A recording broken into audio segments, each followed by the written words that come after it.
పై చెప్పినటువంటి స్థితి అభ్యాసం చేస్తూ ఉన్నవానికి అనగా సంయమము అభ్యాసం చేస్తూ ఉన్నటువంటి వానికి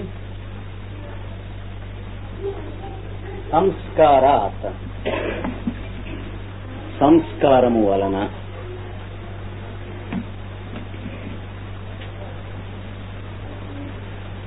ప్రశాంత వాహిత ప్రశాంతమైన ప్రవాహ లక్షణము వాహిత అంటే కలుగును. ప్రశాంతమైన ప్రవాహ లక్షణము కలుగును. దేని వలన? సంస్కారాత్ సంస్కారము వలన.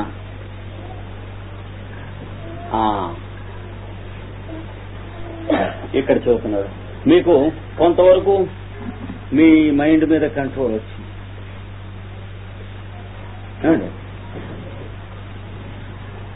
మీ ఆవిడ ఇంకో గంట బజార్కి వెళ్ళి రాకపోతే పళ్ళు పటపట్లాడుకుని కొరకటం అనేది మానేశారు. మీ భర్త ఇంకో గంట ఆగి ఇంటికి వస్తే అనుమానపడి బ్లడ్ ప్రెషర్ రైజ్ అయిపోయి పటపట్లాడి పళ్ళు కొరకటం మానేశారు. ఏది అభ్యాసం చేశాక. చూడండి, భర్త 8ంటికి ఇంటికి వచ్చాడు, సర్లే 9ంటికి వచ్చాడు. ఈ 9 వరకు ఏం చేశాడో అనే దుర్బుద్ధి మానేశారు. ఎందుకని? ఏం చేశాడో అనేది వాడికి సంబంధించింది కానీ ఆమెకు సంబంధించింది కదా. కనుక యోగాభ్యాసం చేసేటువంటి భర్త భార్య ఇంకో గంట బజార్కి వెళ్ళిందిట అంటే ఏం చేసింది అనేది ఆమెకు సంబంధించింది కానీ అతనికి సంబంధించింది కాదు. 15 ఏళ్ళు 20 ఏళ్ళు 25 ఏళ్ళు కాపురం చేసిన తర్వాత చదువుకోక మనుగొట్టుకోనా అని చెప్పి పురుగులు పడ్డటువంటి జంతు జన్మల్లాగా అలాగా ఇంకో గంట సేపు రాలేదు కావడని చెప్పి 2-3 రోజులు వీడు మాట్లాడకుండా, లేకపోతే వాడు సినిమాకి వెళ్ళి చెప్పకుండా రాత్రి వచ్చేట 10ంటికంటే 5-6 రోజులు వాడికి అన్నం పెట్టక తాను తినక మంచినీళ్ళు తాగి అక్కడ పొయ్యిలో పడుకుని సైడ్ కాలువలో పడుకుని యోగాభ్యాసానికి ఏంటంటే సంతోషానికి ఈ జన్మలో నోచుకోలేదు. అవన్నీ వెళ్ళిపోతాయి, ఎప్పుడో వెళ్ళిపోతాయి. ఈ సాధన చేస్తుంటే చేస్తే ఇవి అసలు లెక్కలో కావు. ఇంట్లో డబ్బులున్నాయా లేదా? ఉంటే మొహం ఒకలాగా ఉండేది ఇదివరకు రోజుల్లో, లేకపోతే ఒకలాగా ఉండేది. ఎదుటివాడు 3 నిమిషాల్లో కనిపెట్టేవాడు. అంటే ఎంటీ పాకెట్ మొహం, విటమిన్ ఎం ఉన్న పాకెట్ మొహం అని. అంటే వాడికి డబ్బులుంటే నిండు మొహం, లేకపోతే సన్నాసి మొహం సానమొహం ఏడిచినట్టు ఉంటుంది కదా. ఇంతే వాడి బతుకు. అట్లాంటి వాడు కాస్త ఏమైంది? డబ్బులు ఉండటంతో సంబంధం లేదు. ఎందుకని? జీతం రాగానే నెలకి ఇంటికి కావాల్సినట్టు తెచ్చి పడేసుకుంటామనే కామన్ సెన్స్ వాడికి వచ్చింది, వాడి భార్యకి వచ్చింది. భార్యకు రాకపోతే వీడు ఆవిడకి కావాల్సింది నెలకి ఇచ్చేసి తనకు కావాల్సింది కొంత తీసుకుంటున్నాడు. అంతే, పేచే ఉండదు. వీడు మనిషి అయ్యి ఆవిడ ఇంకా 10 మిగిలిపోయింది అనుకోండి, ఏం జరుగుతుంది? అమ్మా నీకెంత కావాలి నెలకి అంటే 800, అదిగో తీసుకో, నాకు 200 చాలు. మధ్యలో అది ఇది లేదన్నామంటే గొంతులో పొడుస్తాం. ఇక నన్ను అడిగి లాభం లేదు, ఆ గోడని అడిగేంతో నన్ను అడిగేంతే.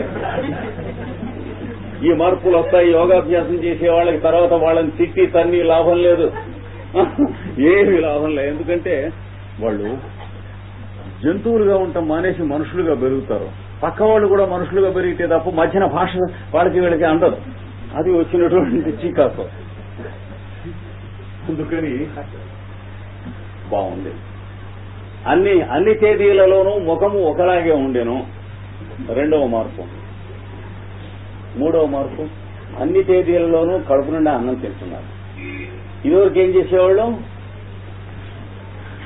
15వ తేదీ వరకు అన్నం తినేవాళ్ళు, ఈ లోపల గడ్డి కూడా తినేవాళ్ళు. అంటే మిగతా 15 రోజులకి బియ్యం కొనుక్కోవాల్సిన డబ్బులు పెట్టి సినిమాకి ఎగోరిచ్చేవాళ్ళు. సినిమాకి వెళ్ళటం తప్పు కాదు, కానీ బియ్యం కొనుక్కోవాల్సిన డబ్బులు పెట్టి సినిమాకి వెళ్ళటం చేయడం వల్ల ఏం చేసేవాళ్ళు?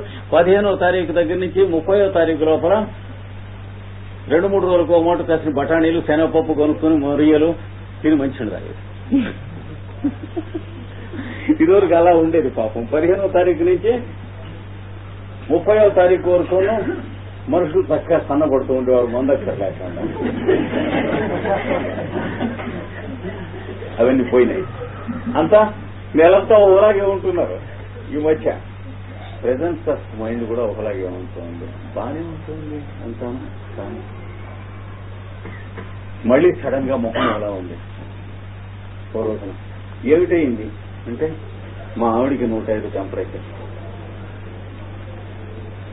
105 టెంపరేచర్ అయితే మందు వేయి, అవసరమైతే పక్కన కూర్చో, ఆఫీస్ మానేసి. అంతేగాని మొహం వెదవ మొహం ఎందుకో. ఇంకో నాళ్ళు అయ్యేటోడికి ఇది కూడా మారిపోతుంది. అంటే భార్యకి 106 టెంపరేచర్ ఉన్నా కొడుక్కి మరి టాపులు వేస్తుంది నాన్న. లాస్ట్ మూమెంట్ దాకా నిద్రపోవటం అవన్నీ ఉండవు, తగ్గిపోతాయి కదా చాలా వరకు. ముందు రోజున తగ్గుతున్నాడు అనుకోండి కుర్రాడు, ఇదివరకు ఏం చేసేవాళ్ళు, దాన్ని లెక్క చేయకుండా ఆ కుర్రాడిని స్కూటర్ మీద వేసుకుని సినిమా తీసుకెళ్లేవాడు. వాడు సినిమా చూస్తూ ఉంటే వాడు తగ్గుకుంటూ పడుకునేవాడు. మర్నాడు ఇంటికి వచ్చేటప్పటికి వాడు ఇంటికి వచ్చిన తర్వాత రాత్రి వాడు గొంతు మారిపోయి గాడిద గొంతుల్లో తగ్గటం మొదలైంది.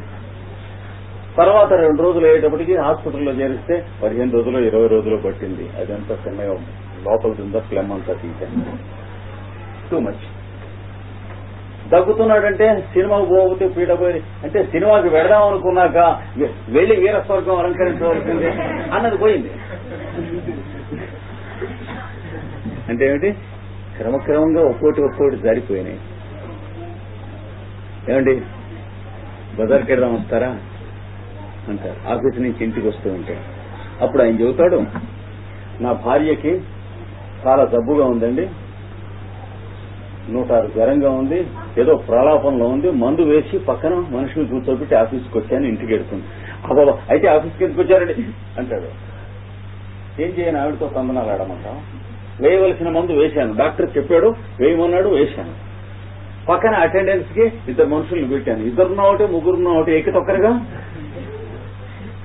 ఆఫీస్కి వచ్చాను.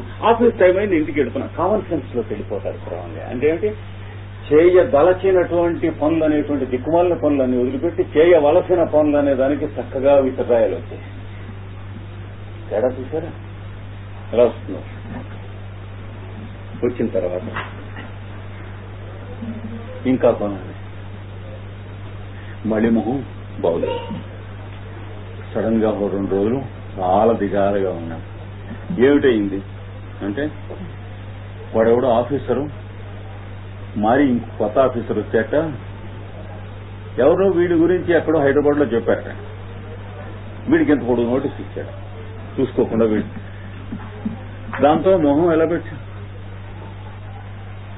అట్లాంటివి ఒక మాట అయిన తర్వాత 2వ మాట ఇంకా అంత పొడుగు నోటీస్ వచ్చినా మొహం అలా అవ్వాలి. నెక్స్ట్ టైం దీని పేరు ఏమంటాడు, ప్రశాంతవాహిత. అంటే సన్నివేశములు జరుగుటను అనుసరించి మొగమునందు పూర్ణిమ అమావాస్య రావటం, ఇట్లాంటి చిక్కుమల్ల పనులు ఉండవు. సరే, అంటే జరుగుతున్నటువంటి పరిస్థితులను బట్టి మొహాన్ రంగులు మారటం ఇవన్నీ పోతాయన్నాడు. పోయి మిన్ను విరిగి మీద పడుతున్నా, అదిగో వెళ్ళిపోతున్నట్ట. అంటే వెళ్ళిపోతున్నానంటాడు. దానికేమే వెళ్ళిపోతా అన్నా, వెళ్లాల్సిందే కదా. దివిజ కవివరు గుడ్డియల్ దిగ్గురనగా అరుగుతున్నాడు శ్రీనాథుడు అమరపురికి అన్నాడు. పద్యం చెప్పాడు. 2 నిమిషాల్లో చచ్చిపోతాడు శ్రీనాథ్. పద్యం చెప్పే ప్రెజెన్స్ ఆఫ్ మైండ్ ఉంది, అది కావాలి. ఇక్కడ అందరినీ అదరగొట్టాను రా, అక్కడ ఎవడన్నా కనుక ఉంటే వాళ్ళ గుండెలు వస్తున్నానంటే దండలు ఆడుతూ ఉంటాయి, కాసేపట్లో వెళ్తున్నా ఉన్నాడు. కావాల్సింది అది. మరి స్వయాన తను వస్తూ అలాంటి పద్యం చెప్పేవాళ్ళు ఎంతమంది ఉంటారు. ఇంకోటి వస్తున్నాడంటే పద్యం చెప్పొచ్చు. ముసలాళ్ళని ఎన్నుకుని నా చిన్నప్పుడు చూసేవాడిని. వాళ్ళు సాగుకు ముందే ఎట్లాగూ చస్తారు కదా అని వాళ్ళ మీద పద్యాలు రాసి రెడీగా ఉంచి వాళ్ళు పోంగానే పత్రికకు పంపించేటువంటి ఆఫర్స్ని ఎరుగుతున్నాం. సాహిత్య పట్ల మేము చిన్నప్పుడు వాళ్ళకి పేర్లు పెట్టాము, సాహిత్య రాబందులని. అంటే పెద్దవాళ్ళు ఎవరుంటారో వాళ్ళు ఎటకు పెడతారుగా, ఇంకో 1 ఏడాది 2 ఏళ్ళు 6 నెలల్లో మహా అయితే 2 ఏళ్ళలో వాళ్ళవి పద్యాలు రాసి రెడీగా ఉంచుతారు అనమాట. అప్పుడు ఆ టైంకి తణుకోక్కర్లేకుండా పోగానే వేసేస్తారు పేపర్లో. అలా రాయగల వాళ్ళు చాలా మంది, 1,00,000 మందికి 99,999 మంది ఉంటారు. కానీ తాను వెళ్ళిపోతూ తాను పద్యం చెప్పేవాళ్ళు ఒక శ్రీనాథుడు ఒక్కడే కానీ ఇంకెవడు కనిపించలేదు ఈ ప్రపంచంలో ఇంతవరకు. ఒక శ్రీనాథుడే కనిపించాడు. ఇంగ్లీష్ హిస్టరీ ఆఫ్ లిటరేచర్ లో ఒక షెల్లీ ఒక్కడే కనిపించాడు. చెడిపోయినటువంటి బోట్ వేసుకుని ఎంత దూరం వెళ్ళిపోయేవాడో లోపలికి కవిత్వం చెబుతుంది. ఏమిటంటే వాడికి ఏదో సరదా, పోతే అనే పాయింట్ లేదు వాడికి.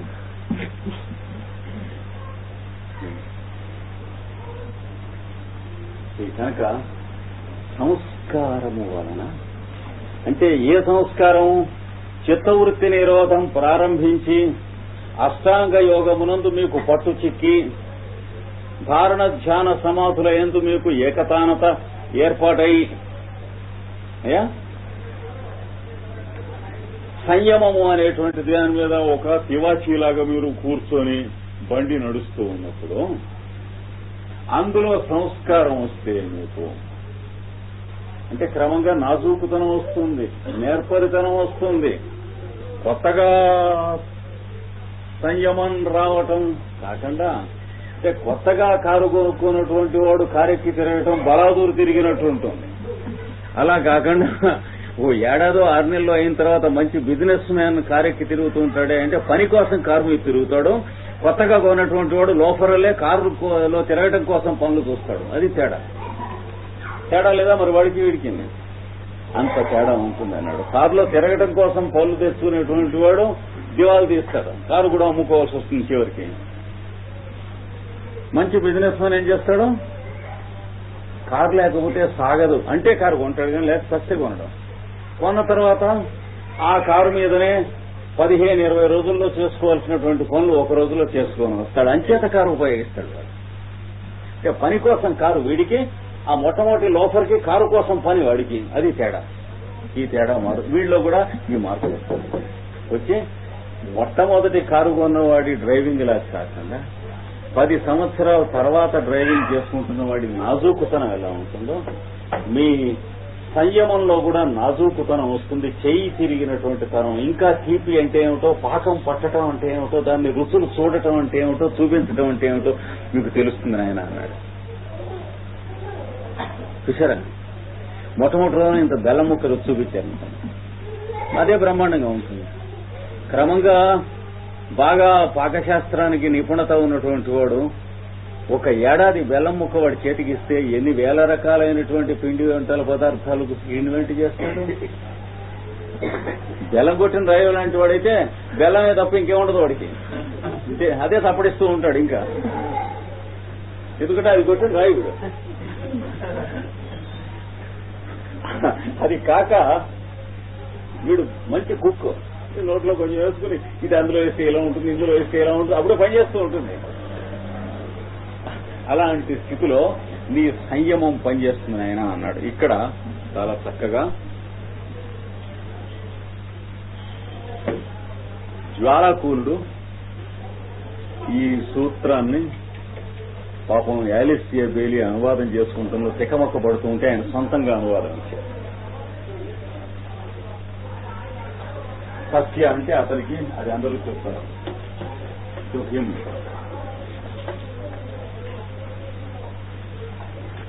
ఈ జ్వాలాకూలుడు ఇంగ్లీష్ లో ఇచ్చినటువంటి అనువాదం. ప్రశాంత వాహిత అన్నదానికి steadiness of spiritual perception.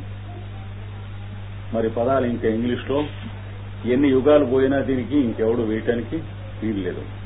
Steadiness of spiritual perception, వాడికి ఇది వస్తుంది. ఎలా వస్తుంది? దేనివల్ల? సంస్కార అంటే సంస్కారం వల్ల.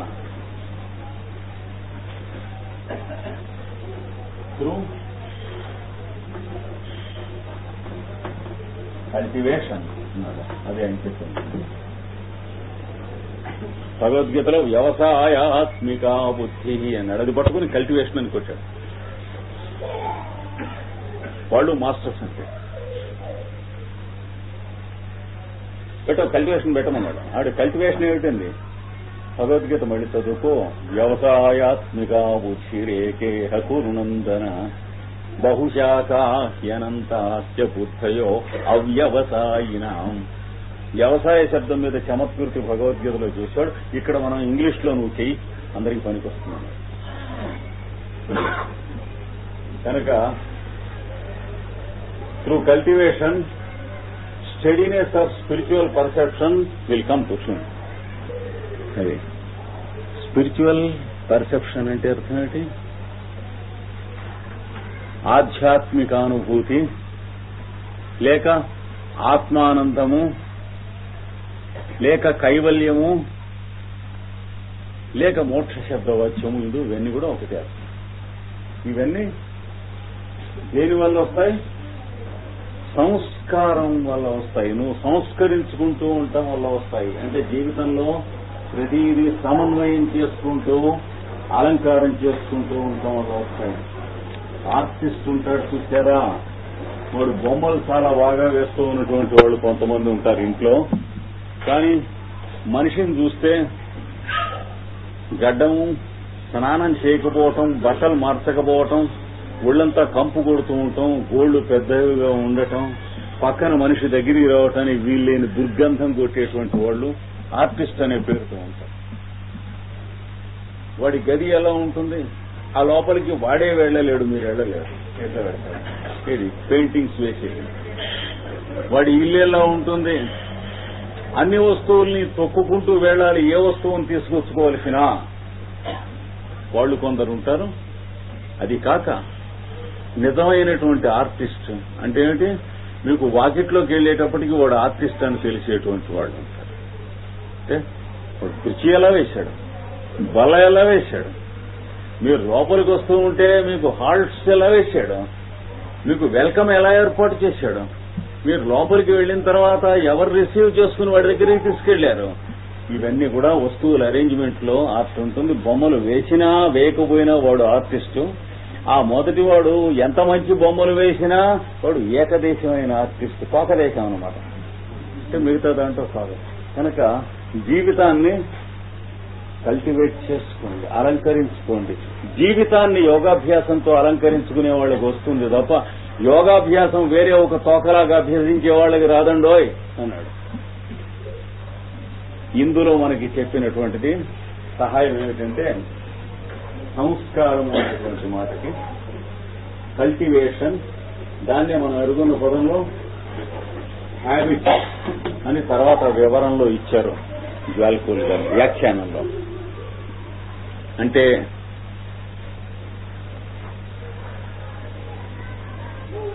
మొదటి రోజున కాస్త బెల్లం ముక్క చేతిలో పెట్టారు, తీయగా ఉన్నది. దాన్ని ఏమంటారు? రుచి అంటాం, అంతే కదా. ఇంద్రియానికి వస్తువుకి ఉన్న సంబంధం. పిల్లవాడికి 2వ రోజున పెట్టారు, 3వ రోజున పెట్టారు, 10 రోజుల్లో పెట్టారు, 11వ రోజున ఆ టైంకి పిల్లవాడు అక్కడికి వస్తాడు. అంటే ఇప్పుడు బెల్లం ముక్కను వాడి నాలిక వాడి మనస్సే కాక ఇంకొకటి వచ్చింది, దాని పేరేమిటి?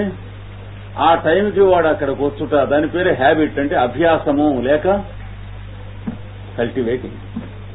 అంటే అది వరకు ఉన్నదా? అది పిల్లవాళ్ళు లేదు, బెల్లం ముక్కలు లేదు, పెట్టేటువంటి వాళ్ళు లేదు. అభ్యాసం అనేది దేనివల్ల వచ్చింది? అభ్యాస వైరాగ్యాభ్యాం వా తన్నిరోధ. తీసుకెళ్లి కలుపుకోండి. అభ్యాసం అనే మాటకు అక్కడ ఏమని చెప్పుకున్నాం? కొంతే మనకు బోధపడ్డది. నువ్వు ఈ రోజున ఇన్ని గంటలకి ఈ పని చేస్తాను ప్రతిరోజు అని ఏదో ఒక పని పెట్టుకోమన్నాం మొదట యోగాభ్యాసం చేసేటప్పుడు. ఉదాహరణకి 6 గంటలకి ఉదయం ప్రేయర్ చేసుకుంటాం అన్నప్పుడు సచ్చిచెడికి 6 గంటలకి ప్రేయర్ దగ్గర కూర్చుంటాం అనేది మానేసి, సచ్చిచెడి ప్రేయర్కి 6 గంటలకి ప్రేయర్ దగ్గర కూర్చుంటాం అంటే నువ్వు 50 సంవత్సరాలు చేసినా నువ్వు పురుగు కీటకంగానే ఉంటాయి కానీ యోగాభ్యాసంలోకి రావు. లేదా మిగిలినటువంటి వాళ్ళు ప్రేయర్ కూర్చుని ఓం అని అన్న తర్వాత వెళ్లి పరిగెట్టుకు వెళ్ళి అక్కడ తుండు గుడ్డ పెట్టి దులిపి కూర్చుంటాం. ఇది 50 ఏళ్ళు చేసినా ఏం లాభం లేదు. ఎప్పుడు లాభం ఉన్నది? దైవ దర్శనానికి ఎప్పుడు లాభం ఉన్నది చెప్పారు పెద్దలు. మనం వేచి ఉండాలి. ద్వారే వసంతి వరవేత్రహతోత్తమంగా అంటే అర్థం ఏంటి? 6 గంటలకు ముందు మీరు అన్ని రెడీ చేసుకుని అగరొత్తి అక్కడ పెట్టుకుని 1 నిమిషం, 2 నిమిషాలు, 3 నిమిషాలు, 4 నిమిషాలు అందరు అక్కడ కూర్చోండి. ముందు కూర్చొని ఏం చేస్తాం అనేటువంటి దారిద్ర్య స్థితి మీకు పోవాలి. కూర్చోక ఏం చేస్తాం అంటే సమాధానం లేదు కదా. అప్పుడు మీకు 6 గంటలు ముఖ్యం కాదు. అంటే రోజు అదే టైంకి చిత్తమునకు ఉద్రేకము, ఉద్వేగము అంటే program tightness, program tension, program consciousness అనేది లేకుండా ఏం జరుగుతుంది? 24 గంటలను మీరు చక్కగా విభాగం చేస్తున్నారు 6 గంటలు అనే టైంతో. కొన్నాళ్ళు పోయిన తర్వాత సాయంత్రం 6 గంటలు కూడా పెట్టుకున్నారు. మీరే పెట్టుకున్నారు, ఎవరు పెట్టమని లేదు, ఎవరు మోహమాటానికి పెట్టినవి కావు. ఇప్పుడు ఏం చేశారు? 24 గంటల్ని 2 అక్షరముల ఛందస్సుగా విభజించుకొనిరి అని చెప్పాం. కనుక మనం చెప్పుకున్నాం, మీకు గుర్తున్నాయనుకుంటా. ఇలాగే ఆఫీస్కి బయలుదేరి వెళ్ళటానికి ఇంటి దగ్గర 9:25 అంటే ఎన్నింటికి బయలుదేరితే ప్రశాంతంగా మనస్సు హడావిడి పడకుండా అరే టైం అయిపోయింది అనేటువంటిది లేచేం లేకుండా అనుకోకుండా ఆఫీసులో 5 నిమిషాలు తక్కువ 10ంటికి నువ్వు ఎన్నింటికి బయలుదేరితే ఉంటావు అంటే దీన్ని ఏమంటారు? Backward working. చిన్నప్పుడు కెమిస్ట్రీ క్లాసుల్లో ఎక్స్పెరిమెంట్స్ చేస్తే తప్పితే ఏం చేసేవాళ్ళం? రిజల్ట్స్ వెనక్కి కుకప్ చేసేవాళ్ళం. బీకర్ వెయిట్ ఇంత చేసి అంటే స్పెసిఫిక్ గ్రావిటీ ఎంత రావాలో అది పట్టుకునేది, దాన్ని బట్టి వెనకనే చేసేది. అలాంటి వాటిలో చేయకుండా ఇక్కడ చేసుకో అంటే బ్యాక్వర్డ్ ప్రాసెస్ చేశాం. మరి చేసినప్పుడు చెప్పకపోతే ఏంటగా మా ప్రొఫెసర్లందరికన్నా కూడా మా అటెండర్కి సాల్ట్స్ ఇలా చూసి చెప్పేవాళ్ళు. ఇక్కడ పరీక్షలో అటెండర్కి 10 రూపాయలు వస్తే సాల్ట్ ఐడెంటిఫికేషన్ వస్తుంది. నాటికి నేటికి దేశం ఒక్కటే, భారతదేశం యొక్క లక్షణం ఎప్పుడంతే. చూసారా? 9:25 బయలుదేరా. రేపటి నుంచి ఏం చేస్తారు? 9:25 బయలుదేరాలంటే 9:25 కాదు, మీరు బయలుదేరదాం అనుకోవాల్సింది. ఎన్నింటికి అనుకోవాలి? 9:20కి అనుకోవాలి. 9:20కి బయలుదేరదామని అనుకోవాలంటే ఏం చేయాలి? 9:15కి భోజనం అయిపోవాలి. 9:15కి భోజనం అయిపోవాలంటే ఏం చేయాలి? 9ంటికి భోజనానికి కూర్చోవాలి. 9ంటికి భోజనానికి కూర్చోవాలంటే ఏం చేయాలి? ఆ ఇళ్ళలో వండుతుంది, నువ్వే తిక్కమకు గాని. 9ంటికి భోజనం చేయాలంటే జపాన్కి ఎప్పుడు కూర్చోవాలి?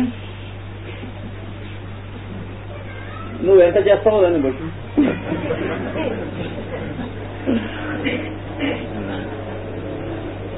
దేవుణ్ణి బుట్టలో పెట్టి ఇలాగా పెద్ద పాడు కట్టింది వెనకటి రోజుల్లో కొందరు పెద్ద వాళ్ళు. పాపం వంటకి దేవతార్చనకి ఒక ఆయనే ఉండేది. ఇలా తీస్తూ ఉంటే ఆఫీసులో ఇన్స్పెక్షన్ ఉంది, పెందరాడే వెళ్ళాలి, దేవతార్చన పూర్తయింది అని అడిగి తిప్పేసేవాళ్ళు. అంటే దేవుడికి ఆ రోజున ఏకాదశి, వీళ్ళందరికీ ద్వాదశి పారణం శుభ్రం పోయించేవాళ్ళు. అంటే ఇలాంటి తొక్కిళ్లు లేకుండా ఉండేటువంటివి 1, 2, 3, 4, 5 సంఖ్య పెంచుకుంటూ వెళ్ళండి. వెళ్ళినప్పుడు మీరేం చేస్తున్నారన్నారు? కల్టివేటింగ్ ఇంతకు ముందు జ్వాలాపూరుడు చెప్పాడు కానీ అది చేస్తున్నారు. మీరు మొట్టమొదట చేస్తున్న రోజునేముంది మీ దగ్గర? అభ్యాసం లేదు. 2వ రోజున చేసినప్పుడు మీకు తెలియదు ఉందో లేదో, 3వ రోజున మీకు తెలియదు, ఒక 15 రోజులు 20 రోజులు అయ్యేటప్పటికీ మీకు తెలిసేటట్లు స్పష్టంగా అభ్యాసం అనేటువంటి ఒక కొత్త మిత్రుడు మీ దగ్గర వచ్చి కూర్చుంటున్నాడు. చూసారా? కండిషన్డ్ రిఫ్లెక్స్ అనే దాన్ని పాజిటివ్ గా ఉపయోగించుకునేటువంటి పరిస్థితి. కేవలం అన్నం లేకుండా గంట వస్తుంది, లాలాజలం వస్తుంది. అది కండిషన్డ్ రిఫ్లెక్స్ అంటే అంతే కదా. ఏమైంది ఈ లోపల? అంతకు ముందు కుక్క ఉన్నది, అన్నం ఉన్నది, పెట్టేవాడు ఉన్నాడు, కానీ 4వది లేదు. ఇప్పుడు ఏమొచ్చింది? 4వది అభ్యాసము అనేటువంటిది వచ్చింది. అభ్యాసం అనేటువంటిది వేరే ఒక దేవతామూర్తి అనేది మనకు తెలియటం చాలా కష్టం. దాన్ని కొద్ది గొప్ప చేతనైనంతవరకు తెలియజేయటం కోసం పురుషమేతంలో అభ్యాసమూర్తి అనేటువంటి ఒక పాత్రను మొట్టమొదటి అధ్యాయంలో ప్రవేశపెట్టి ప్రత్యక్షంగా, తర్వాత అధ్యాయాల్లో వాళ్ళలోనూ వీళ్లలోనూ దూరి పనిచేస్తూ ఉన్నటువంటి పరోక్షంగా పనిచేయింది. ఆ పాత్ర వరల్డ్ లిటరేచర్ లో ఎక్కడా లేదు. ది ఏంజెల్ ఆఫ్ హ్యాబిట్, అభ్యాసమూర్తి అంటే. ఇంగ్లీష్ లో కూడా అది ట్రాన్స్లేట్ చేసిన తర్వాత మన లండన్ లోనూ అక్కడ అడిగారు, ఏ లిటరేచర్ లో అయినా ఏంజెల్ ఆఫ్ హ్యాబిట్ అనేటువంటి క్యారెక్టర్ ఉందా అని అడిగారు. ఎక్కడ లేదు. కానీ మీకు పతంజలి నిండా, భగవద్గీత నిండా ఏది చదువుకున్నా ఉన్నది అదే. ఎవరు ఎత్తి చూపలేదు కానీ ఇచ్చి. కనుక అభ్యాసం ఎంత గొప్పది, దాని ఫలం ఎంత, దాని సాహస ఎంత చూడండి. చిన్నప్పటి నుంచి కాఫీ తాగుతున్నాడు కృష్ణ సార్. చిన్నప్పటి నుంచి సిగరెట్ తాగుతున్నాడు. ఇంటర్మీడియట్ చదువుకుంటుండగా ఒక ఆర్టికల్ చదివాను, కాఫీ ఏ విధంగా శరీరానికి అనారోగ్యము. మానేమా? ఏం చేత? మనం చదువుకున్నది కాఫీని గురించి, కానీ కాఫీతో మనకు ఉన్నటువంటిది అభ్యాసం తప్ప విజ్ఞానం కాదు. సరే, విజ్ఞానము అభ్యాసాన్ని మార్చగలదా? ఒక వెంట్రుక ముక్క కూడా పీకలేదు.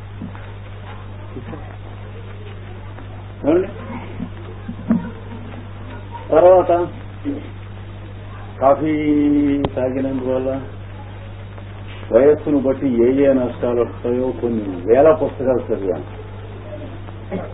మానేనా? ఏం చేత? కాఫీతో నాకున్న సంబంధం అభ్యాసమును, ఈ చదువుతో ఉన్నటువంటి దాంతో ఉన్న సంబంధం విజ్ఞానమును. విజ్ఞానం మనకు దమిడికి పనికిరాదు. అభ్యాసము బలమెంత? మీకు ప్రపంచంలో మీకు తెలిసిన సమస్త విషయాలు కూడాను మిమ్మల్ని ఏ రకంగానూ వచ్చి మిమ్మల్ని అయ్యా బాబు అని బతిమాలినా మీరు బాగుపడరు. ఒక అభ్యాసం వల్ల తప్ప ఇంకో దాని వల్ల కాదు. అందుకని ఈయన ఏం చెప్పాడంటే, మీకున్న అభ్యాసాలు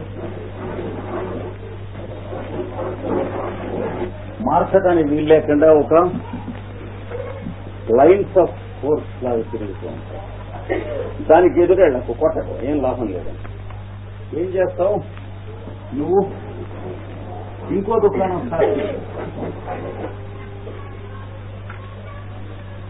యమము నియమము వీటిలో మ్యూజిక్ స్టార్ట్ చేస్తే క్రమంగా కొన్నాళ్ళు అయ్యేటప్పటికి ఏమవుతుంది? ఇందులో ఉండి దీనికి టైం ఉండదు. అప్పుడేమవుతుంది? కొన్నాళ్ళు అయ్యేటప్పటికి క్యాన్సిల్ అయిపోతాయి. ఇప్పుడు వీటితో మీకు వచ్చిన సంబంధం ఏమిటి? విజ్ఞానం కాదు, ఏమిటి? అభ్యాసం. మరి దురభ్యాసానికి అంత మహాశక్తి ఉంటే మీ సదభ్యాసానికి ఎంత మహాశక్తి ఉంటుంది? మిమ్మల్ని ఏదీ చెలింపజేయలేదు జన్మ మొత్తం మీద.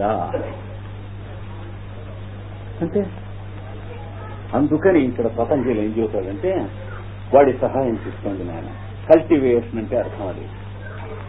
సంస్కారం అనేటువంటి మాటకి ఇప్పుడు నేను చెప్పినటువంటి అర్థం పతంజలి చెప్పినటువంటి. దీన్ని మీరు చేస్తున్నటువంటి సంస్కారంగా మార్చుకోండి, కానీ వేడుకగా చేయకండి. వేడుకగా ఎన్నాళ్ళు చేస్తాం యోగాభ్యాసం?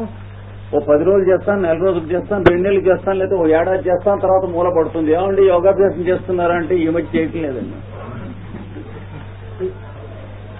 ఏం చేతండి చేయటం లేదు అని ఫ్రెండ్ అడుగుతాం. ఏమిటోనండి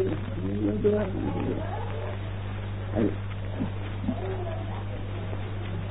ఎందువల్ల మనకి వేడుకగా చేశాం గాని అభ్యాసముగా స్థాపింప చేయలేదు కనుక engraft a new and positive habit. ఒక నూతనమైనది నిర్మాణాత్మకమైనది అభ్యాసం చేయి. నేర్చుకుని ఏం లాభం లేదు, అర్థం చెప్పి ఏం లాభం లేదు, అంతరార్థాలు చెప్పుకుని ఏం లాభం లేదు, దేవుడు అలాంటి వాడు ఇలాంటి వాడు అని చెప్పుకుని ఏం లాభం లేదు. వాడికి నీ ఓటు అక్కర్లేదు. చూసా, నువ్వు 10 మాటలు దేవుని గురించి చెప్పుకుంటే ఉబ్బిపోయేటువంటి పిచ్చిముండ కొడుకు కాదు వాడు. జాగ్రత్తగా ఉండాలి. ఇట్లాంటి వాళ్ళని ఎంతమందిని మనలాంటి వాళ్ళని చూశాడు, చాలా కోటాను కోట్లు చూశాడు, కానీరా ఫూల్ అని నవ్వుతాడు. కనుక చేసేదేదో నువ్వు అభ్యాసం చేస్తే ఏమైంది, క్రమంగా ఇది ఏమైనాయి ఏమో. ఎందుకని ఇదే